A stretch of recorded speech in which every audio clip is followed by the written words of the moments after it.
মৃত্যু, গাফিলতির অভিযোগে ক্যাম্পে উত্তেজনা।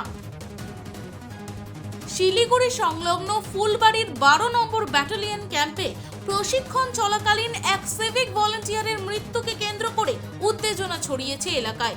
মৃতের নাম পঙ্কজ বর্মন। তিনি কোচবিহারের মাথাভাঙা থানায় কর্মরত ছিলেন এবং 6 দিনের বিশেষ ট্রেনিংয়ে অংশ নিতে ক্যাম্পে এসেছিলেন। প্রাথমিকভাবে জানা গেছে রবিবার রাতে তিনি অসুস্থ হয়ে পড়েন এবং হৃদরোগে আক্রান্ত হন। সহকর্মীদের অভিযোগ, অসুস্থতার খবর জানানো হলেও দ্রুত চিকিৎসার কোনো ব্যবস্থা করা হয়নি। সময় মতো হাসপাতালে না নিয়ে যাওয়ার কারণেই তার মৃত্যু হয়েছে বলে দাবি বিক্ষোভকারীদের।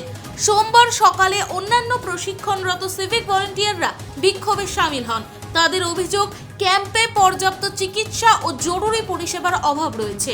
কিছুক্ষণের জন্য মৃতদেহ আটকে রেখে দোষীদের শাস্তির দাবি তোলা হয়। পরিস্থিতি নিয়ন্ত্রণে আনতে পুলিশ মোতায়েন করা হয়েছে। পুলিশের পক্ষ থেকে এখনো আনুষ্ঠানিক বিবৃতি দেওয়া হয়নি। ঘটনার তদন্তের আশ্বাস দেওয়া হয়েছে। মৃতের পরিবারকেও খবর देवा হয়েছে। हमारा 2 आदमी गया है, उसका फैमिली नहीं है। क्या कौन हुआ देख रहा है इधर में? आज क्या हुआ था? आज हुआ हमें का पता नहीं। हम लोग 10 बॉटल में, ये 12 का है। 12 में 2 आदमी गया, हमारा दोस्त लोग गया है, उसका फैमिली नहीं है। बीमार हुआ तो 100 लोग नहीं देखेगा। कौन देख रहे है? क्या हुआ था? आज हुआ क्या है, 12 बॉटल में था मेरा दोस्त, उसका क्या हुआ, ये गुजर गया है आज। वो कौन देखेगा? आप देखेगा या हम लोग देखना? उसका क्या कुछ नहीं है। क्या मांग कर रहे हैं आप? हम लोग ये नहीं करेगा, ट्रेनिंग वगैरह कुछ नहीं करेगा। मेडिक्लेम का कुछ नहीं है, कुछ दवाई वगैरह नहीं है, DSP नहीं देगा। मेडिक्लेम टीम नहीं है इधर में। हम लोग वो मेडिकल टीम नहीं है? नहीं है, कुछ नहीं है इधर में, ना 12 ना 10, कुछ नहीं है इधर में। ঘুম থেকে উঠে আমরা যাব পিটির জন্য যাব আমরা।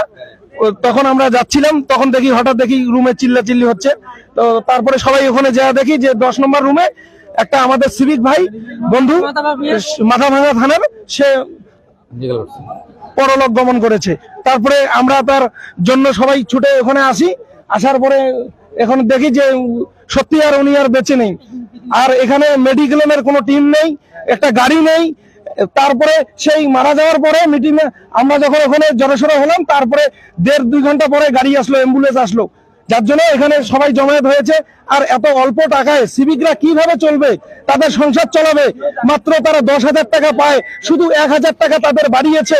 এই যে অর্থ বাজেট হয়েছে এই কয়েকদিন হলো, 5 তারিখে আমাদের জন্য 1,000 টাকা বাজেটে 1,000 টাকা উনি বাড়িয়েছে। তাহলে 1,000 টাকায় আমরা কিভাবে চলবো? ফ্যামিলি কি খাবে, আমরা কি খাবো? 1,000 টাকায় চলা যাবে? মাত্র এখন 10,000 আগে পেতাম, এখন আমরা 1,000 টাকা পাচ্ছি পাই নাই। তবে এপ্রিল কবে থেকে দেবে? এপ্রিল থেকে আমাদের কার্যকর হবে 1,000 টাকা। তাহলে 11,000 টাকা দিয়ে আমরা কিভাবে চলবো? আমাদের সংসার কিভাবে চলবে? আর বাড়িতে আমাদের মা বাবা আছে, ঘর সংসার আছে, ফেলে ধুয়ে আমরা এখানে আসি ট্রেনিং এ। তারপরে আসে আমাদের নানান কাজের মধ্যে এখানে মানসিক চিন্তা ভাবনা নিয়ে আসতে হয়। বাড়িতে কিভাবে চলবে, এখানে আমরা কিভাবে চলবো? যার জন্য আজকে এমন পরিস্থিতির টানা বানায় আমরা এখানে এসে পড়ে আছি। মানসিক চাপ, টাকার আজকে ছেলেটা মারা গেল কেন? মানসিক চাপ, টাকার টেনশন। একদিন পর একদিন নাইট ডিউটি, এই মানসিক চাপ, রেলো ডিউটি কি করবে এই টাকায়? সামান্য টাকায়। তার নাম কি? কি নাম আছে? পঙ্কজ বর্মন, মাথাভাঙা থানা। আমার নাম নিরঞ্জন সোম, দিনাটা পিএস।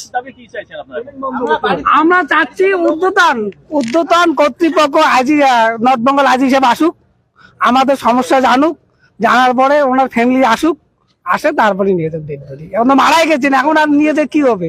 আসতে দেন না ওনার ফ্যামিলিকে। নর্থ বেঙ্গল আজি হিসেবে আসুন, আমাদের কথা শুনুন, পরিস্থিতি দেখুন, দেখার পরে নিয়ে যাবে। আপনার নাম দাদা? আমার নাম স্বপন কুমার বর্মন, শীতল পিএস। সবাই একটা জীবন্ত লাশ। আমরা এই 13 বছর থেকে আমাদেরকে নিয়ে সিনেমিনি খেলা হচ্ছে সরকারের। সবাই আমরা এভাবে মারা যাচ্ছে। ট্রেনিং সেন্টারে আমাদের কোনো মেডিকেল টিম নাই, কোনো একটা অ্যাম্বুলেন্স নাই, সুযোগ সুবিধা নাই, ভালো খাবার দেওয়া হচ্ছে না। সবাই মাথার চাপে মারা যাইতেছে, প্রেশার বেড়ে যাইতেছে। হ্যাঁ, আর 810 টাকা করে আমাদের খাওয়ার পাবন দেওয়া হচ্ছে। 2 মাস পরে টাকা পাওয়া যাচ্ছে। আমাদের সবাইকে এভাবে মেরে ফেলা হচ্ছে ট্রেনিং সেন্টারে। এক একজনের বয়স 40 বছর করে, 35 বছর করে, 38 বছর করে হয়ে গেছে। এভাবে মানসিক চাপ মানুষের সবার বাইরে যাইতেছে সিভিকদের। নাম কি দাদা? আমার নাম তাপস শিকদার, আমরা কোতোয়ালি থানা, কুচবিহার ডিস্ট্রিক্ট কোতোয়ালি থানা। অ্যাম্বুলেন্স ওখানে শুনুন, আমরা যখন 2টার সময় মারা যাবো তখন ফোন করছে, রিসিভ করে নাই। অ্যাম্বুলেন্স 2 ঘন্টা পর আসছে মারা যাওয়ার, 2টার সময় মারা গেছে রাত্রিবেলা। কোনো ইয়া নাই, আমাদের কেউ বিপি চেক করে না, এভাবে ট্রেনিং পাঠায় দেয়। এখানে এসে সে সব অর্থনৈতিক দিয়ে পঙ্গু হয়ে গেছে। এর কাছে টাকা নিয়ে আসতে হয়, ওর কাছে টাকা নিয়ে আসতে হয় ধার করে। এখানে এসে সরকারি যে অ্যালটমেন্ট 810 টাকা মানে খাওয়া পারপাসে আমাদের, সেটা হচ্ছে আগে এখানে ক্যাশ দিতে লাগে, আর গভর্নমেন্টের টাকা ঢুকবে সেই 1 মাস 1.5 মাস পরে। হ্যাঁ, আর খাওয়া এখানে নিম্নমানের খাওয়া। হ্যাঁ, সব এক জায়গায় ডাল সবজি ডিমের কি এগুলা দিচ্ছে, সব এক জায়গায় মাইকে, মানে কুত্তার জীবনের মতো খাওয়া খাইতে হচ্ছে আমাদের। হ্যাঁ, আজকে বৃদ্ধ বাবা মা বাড়িতে 10 মাসের বাচ্চা রেখে আসছি আমি, আমাদের খুব অবস্থা খারাপ। হ্যাঁ, আমাদের সব গভর্নমেন্ট দেখতেছে না, আমাদের খুবই অবস্থা খারাপ। দিন দিন অবস্থা আমাদের শেষ হয়ে যাচ্ছে, মানসিক চাপ। হ্যাঁ, আমার নাম Nilkamal Basak, Maynaguri. Bureau report, voice 365 Bangla.